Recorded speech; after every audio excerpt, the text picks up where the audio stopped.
Hello my dear friends, you're in the Military Summary channel, and this video we're going to discuss the most important events that took place during the previous 12 hours. We have lots of very interesting updates, so let's start.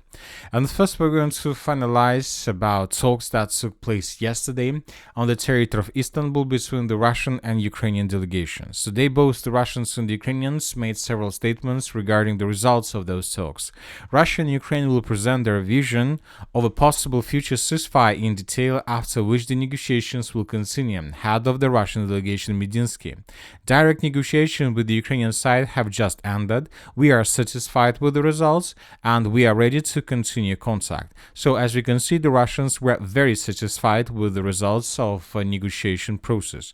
We have taken note of the request for a meeting of the leaders of the Russian Federation in Ukraine, and Russia and Ukraine will soon conduct a prisoner exchange according to the formula 1000 for 1000. So obviously the results are very good for the first probably meeting since the end of the 2022, and obviously this is a very good achievement both of the Russian and the Ukrainian side on their way to peacefully settlement the conflict. Very interesting statements we also received from Ukrainian side. The delegations of Russia and Ukraine reached a fundamental agreement on a new meeting. This was stated by the head of the Turkish Foreign Ministry. A new statement by Umerov, this is the head of Ukrainian delegation, also appeared following the talks. He said that the parties agreed to exchange prisoners 1000 for 1000. As we can see, Ukrainian side confirmed the words of the Russian side. We continue to work, Umerov said, essentially confirming the information from Medinsky and the head of the Turkish Foreign Ministry that a new round of talks is being prepared. According to information we have, the next round of talks is going to take place in early June. Also, we got the full list of Russian demands according to Clash reports, stated as a list of demands to Ukraine in Istanbul at the talks today. Neutrality and non-aligned status like Austria had after World War II. No claims for reparations and contributions. We are talking about Ukrainian side that there would be no claims from Ukrainian side to Russia.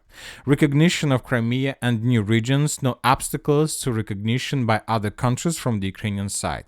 Rights of Russian-speaking people according to the European model of minority rights, and withdrawal of the armed forces of Ukraine from new regions. We are talking about Kherson, Zaporozhye, Donetsk, Lugansk, and these are four regions that Ukrainians should withdraw their positions. So as you can see, the situation is not so good from this perspective, and obviously Ukrainians had better situation in 2022, and I'll remind you that according to the Russians, according to several sources and according to Western media, we understand that most likely if talks are going to happen probably in the year, most likely the demands from the Russian side are going to be much stronger. The sources reported that the Russians would take up to 8 regions, but not 5 like we can see right now. Very interesting picture problem, very interesting article we got from European countries. In this photo we can see European leaders who support Zelensky and Zelensky himself, and as you can see, European leaders and Zelensky are very unhappy with Russia-Ukraine talks. British Prime Minister Summers said that Russia's positions in the talks is unacceptable and accuses Moscow of dragging out the ceasefire. French President Macron said that Russia ignored the demands of the US, Ukraine and Europe for the ceasefire. Polish Prime Minister Tusk said that the Kremlin refused to engage a dialogue with the participation of the United States and put forward unacceptable conditions. Italian Prime Minister Meloni called for a ceasefire and security guarantees for Ukraine. German Chancellor Merz accused Moscow of disrupting the talks, but noted that a very small but first positive signal had been sent during the talks. This is very important. So we see that according to all these statements, the European Union is not going to accept Russian demands. So once again, in a year or in a two, these demands from the Russian side are going to be much more difficult for Ukraine and for the European countries. At the same time, we got a very important statement by the General Syrsky, the head of Ukraine army. He says that Russia's force deployed against Ukraine has up to 640,000 people. So obviously, this is a very big number of the Russians that are fighting along 1,100 kilometers front line. Now let's discuss the situation on the ground. During the previous night we got lots of very important updates. We continue receiving updates that the situation along the Ukrainian bank of the Dnipro of river of Dnipro is worsening and worsening. According to information we have during the previous days, the Russians managed to take under complete control islands that are located to the south of the settlement of Nikolaevka, Adradokamenka and Kazatska. So all these islands that we have marked as a contested area or the gray zone were taken by the Russians during the previous days. This information, as you can see, was confirmed by very reliable pro-Russian sources. Furthermore, during the previous night, the Russian sources published this video. And in this video, we can see how the Russians, using drones, probably drones, managed to establish Russian flag in the most northern part of the settlement by the name of Nikolaevka. Once again, this flag was established by Russian drone, but obviously this is something like a message and this is something like a signal to Ukrainians in this area that currently they have no control over this territory and that the Russians can do whatever they like. And it's just a matter of time and probably the matter of political willing of Russian authorities to begin offensive operation in this direction. Now let's move further and let's discuss the situation in the Dnipro direction. The Russian sources published this video, and in this video we can see how the Russians managed to discover positions of Ukrainian air defense system and electronic warfare equipment, and the Russians destroyed these positions of the armored force of Ukraine with the use of Tornado S missile system with cluster rounds. Now let's move further and let's discuss the situation in the South Donetsk direction. According to information we have, during the previous 24 hours, the Russians managed to shorten their lines between the settlements of Volnaya Polye and Novoselka. Small road was taken by the Russians, and based on this report that was published by a neutral mapper, we have adjusted the map. Now let's talk about the South Donetsk direction in the vicinity of the settlement by the name of Bahatyr. As you can see, we have a lot of icons from this area, and according to information we have, by the morning of the 17th of May of 2025, the Russians managed to establish complete control over the settlement by the name of Bahatyr. So according to several very reliable pro-Russian resources, the battle for the village has ended. And most likely today the Minister of Defense of the Russian Federation will confirm this information. So let's discuss this article in details. Today, a very reliable pro-Russian resource reported that assault groups of the 29th Guards Combined Arms Army of the Vostok, a group, have completed clearing buildings in the northern and the western districts of the settlement by the name of Bahatyr. So based on this report, we have adjusted the map, we have colored this territory as a contested area. Of course, we are waiting for additional statements, or probably the statement of the Minister of Defense of the Russian Federation, and of course we are waiting for probably videos with flags established in different parts of the settlement. But anyway, most likely this is going to happen today. So once again, this is the situation on the ground by the end of the 16th of May of 2025. As you can see, the Russians were, we got several reports that the Russians managed to get the settlement of Odradne. We got several reports that the Russians managed to improve their positions to the south of Bahatyr. And today we got additional confirmations from different sources. Once again, the Russians, as you can see, managed to get as close as possible to the settlement of Bahatyr, and we expect first attempts to attack the village in the very near future. Furthermore, several pro-Russian resources reported that the Russians managed to improve their positions along the road N15 between the settlement of Bahatyr and Odradne. And as you can see, currently the village of Odradne is already semi-encircled by the Russians from different directions. And of course, the most important is that the Russians today finished the battle for the settlement of Bahatyr itself. The Ukrainians are trying to break this news, and today they published several videos from the most southeastern part of the settlement. In this video we can see Ukrainian flag that was established probably in the most southeastern part of the settlement, but several pro-Russian resources reported that this flag was established with Ukrainian drones. So the same situation that we just discussed in the area of Kherson. So this flag was established by drone just with one purpose. Probably the Ukrainians know and they understand that most likely today the Minister of Defense of the Russian Federation will confirm complete control over this territory, and the Ukrainians will use this video with the Ukrainian flag on this side as evidence that the Russians published fake news. So this is the situation. Let's wait for additional updates, but this is obviously very interesting, and this is obviously a turning point in the battle for the South Donetsk.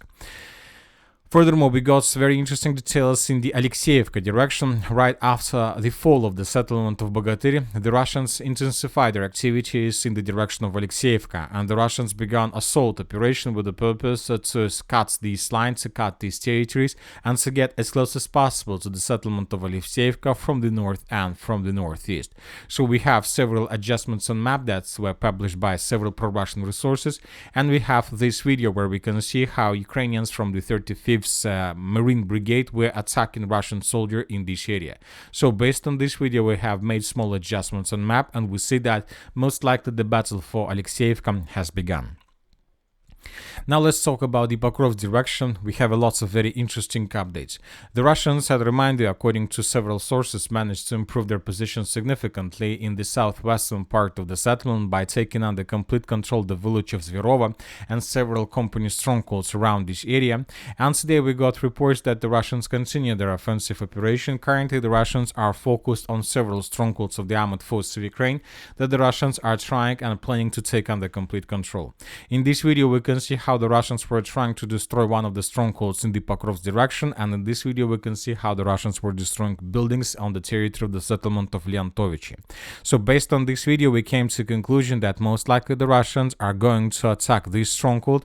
This is the first part of the video. This is exactly what the Russians were trying to bomb and reduce to ruins, and most likely the Russians are planning to improve their positions further from the village of Zverova in the direction of Leontovichi and to take under control the street of Zolotova.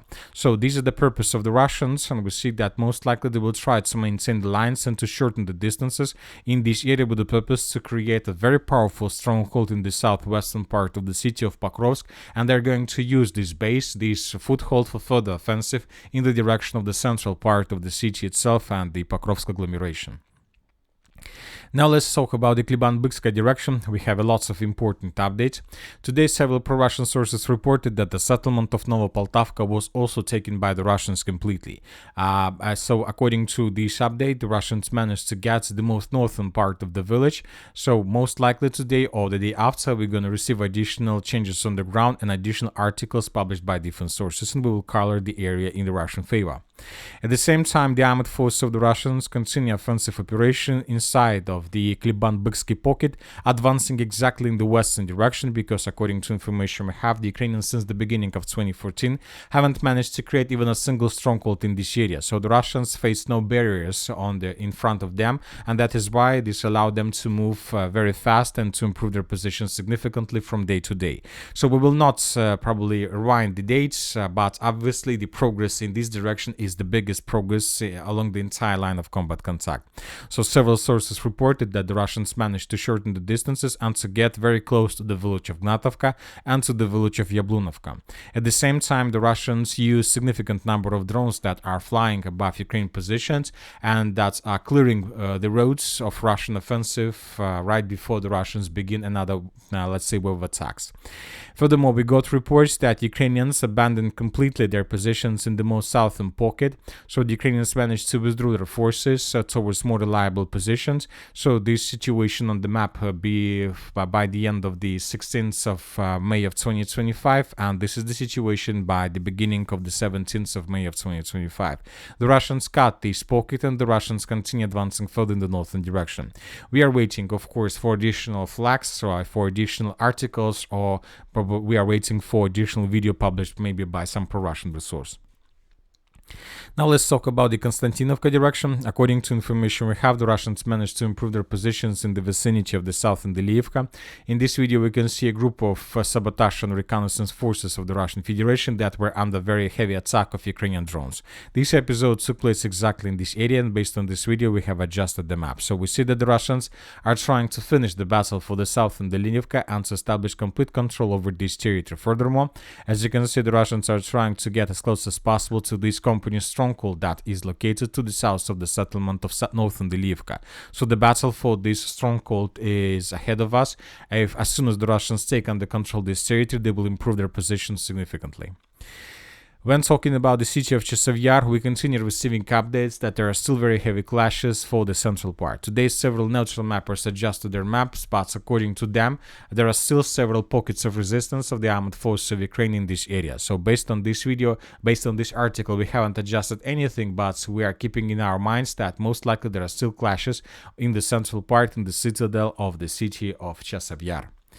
When talking about the Liman direction, today Ukrainian sources published this video where we can see how Ukrainians managed to counterattack in the area of Tarskoye and to restore control over several buildings and streets in this area. And as we discussed in the previous videos, several pro-Russian resources and several pro-Ukrainian resources confirmed that the Russians haven't managed to establish complete control over the city of the village of Tarskoye, and the Ministry of Defense of the Russian Federation announced complete control over the village of Tarskoye because they wanted to create this media environment around the talks in Istanbul. So that is why the Russians reported about complete control over this territory. But when talking about the real situation on the ground, most likely, and according to several very reliable pro-Russian resources and pro-Ukrainian resources, the Russians control less than 40% of Tarskoye, but it doesn't mean that the Russians are not advancing. It just means that the Russians need a bit more time to finish the battle for the settlement. When talking about the northern directions, during the previous 24 hours, we haven't received anything special. The Russians were bombing and attacking positions of the armed forces of Ukraine in the northern directions, but without any changes on the ground. Most likely the Russians are regrouping, and most likely the Russians are trying to understand what to do next after the finishing of talks in Istanbul. And I'll remind it, according to Russian demands, the Russians are going to create a secure zone, and they demand Ukrainian side to abandon some territories along the border between Sumy and Kursk regions. And that's it for the short video. Military Summary channel reminds we condemn any violence in the world. Thank you for watching. Subscribe to my channel, put your likes, join my Patreon, and have a good day. Bye bye.